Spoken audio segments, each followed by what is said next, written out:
curiosity and empathy.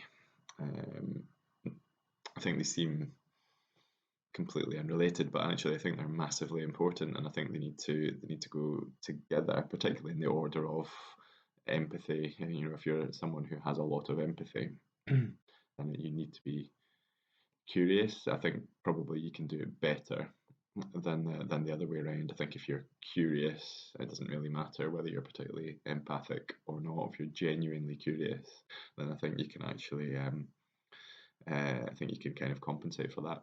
So yeah, the reason why I talk about this is because it was always a problem that I had um, in the past. So I kind of look back over the years, and it's hard to do that without being too biased. Um, looking back with rose tinted spectacles, or I don't know what the opposite of rose tinted spectacles are. Poo tinted spectacles. Not sure I'd be putting those on, but you get what I mean. That I at one point, I can't remember exactly when, I must have realised that I felt like I was quite a sort of empathic person. So just in case you're wondering what I mean by that, that effectively it's not quite it's not quite kind of um, sorry, struggling with my words this morning.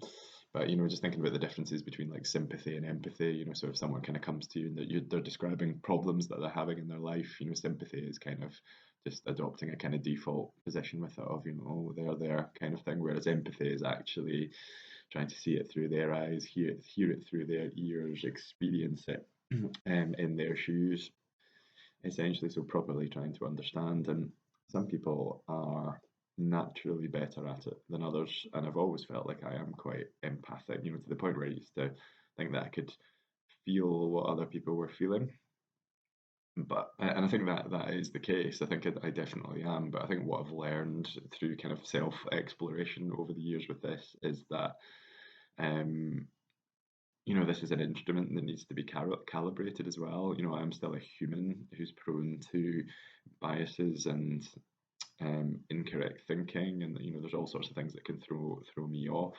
So certainly, thinking back in sort of relationships, and even in the early stages of the relationship that I'm in now, which I've been in for a very long time, it can get very easy, and it did get very easy at times for me to um, kind of second guess myself a little bit and be like, oh, she's angry or frustrated or whatever. So I could kind of pick up how she was feeling, sort of. But then what I would do would be quite flawed. So I would do things like assume that that was because of me for some reason, that I had done something. And then it used to really kind of veer off course into proper mind reading. So there is a thing called mind reading phenomenon, and that is, in my experience from kind of working with people and thinking about my own experiences, that often happens to people that are highly empathic. And I used to do it, and I have coached people who've done it as well. Um, so that tends to be someone that's already quite empathic, and they then go off and they make assumptions, sometimes wild, massive assumptions about how someone's feeling and also why. So if you think about it, yes, you're empathic, so you can, you're putting yourself reasonably accurately into the shoes of someone else, how they're thinking, how they're feeling, and you're trying to understand that. So that's fine, and you might be good at that bit. But what is then not possible for you to do, no matter how empathic you are, is to know why that has happened. And this is why I say that curiosity is important. So you then need to kind of resist that urge to kind of react and go, is this my fault? And then, so that's what I did. I went off down this spiral of she's feeling angry or frustrated, but she's not said why. So I'm going to assume it's my fault, and I'm going to assume it's because of X, Y, and Z. So there's no rational or reasonable way. We come back to those words again. There's no rational or reasonable way that I would be able to know that. And so it's getting out of that habit of doing that knee-jerk thing of what have I done, what have I done, and then getting really defensive, and then actually that used to lead to arguments and just me going off down a completely unnecessary path. So I feel like I've kind of owned that now. I still get that knee-jerk feeling of oh, she's angry, frustrated, or whatever. What have I done? What have I done? What have I done? So I kind of resist that urge now, and I just try. Oh, generally, I'm not perfect, and I try and find a way to sort of gently inquire as to what's going on. Say, are you okay? You seem a bit, and that's where that curiosity thing comes in.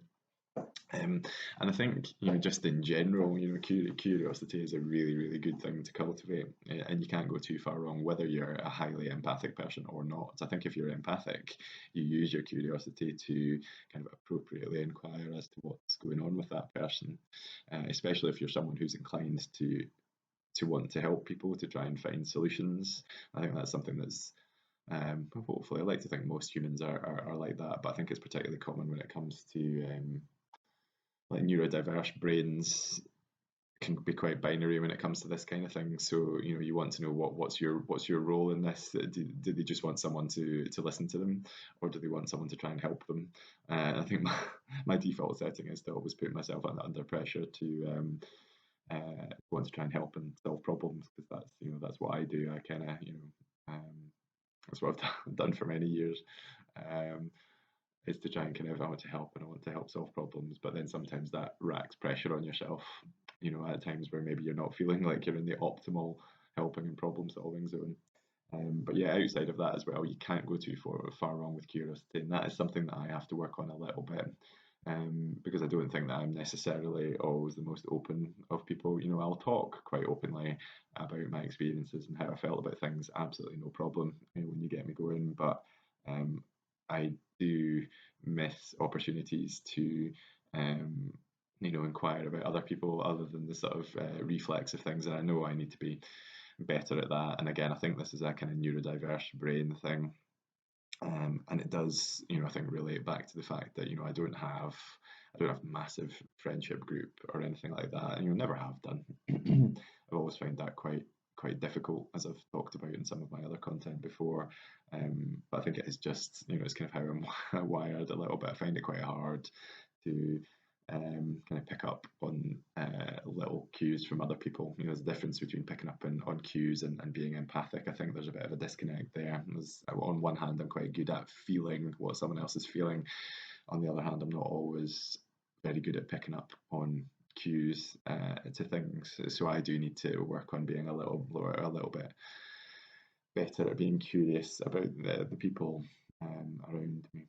So yeah, so I think that certainly for empathic people, you need to be curious. Okay, you cannot mind read. I keep telling my 7-year-old this. We haven't evolved to the point where we can read minds, so you must ask questions about why that is, and don't make assumptions. Don't go down assumption rabbit holes. So empathy and curiosity must go together.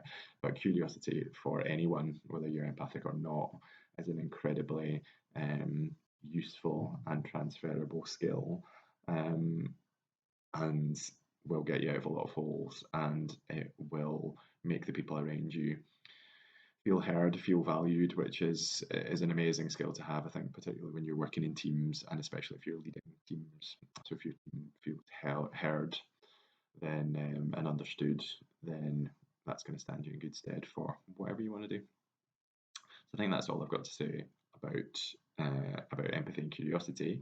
Let me know what you think about it. Are you empathic?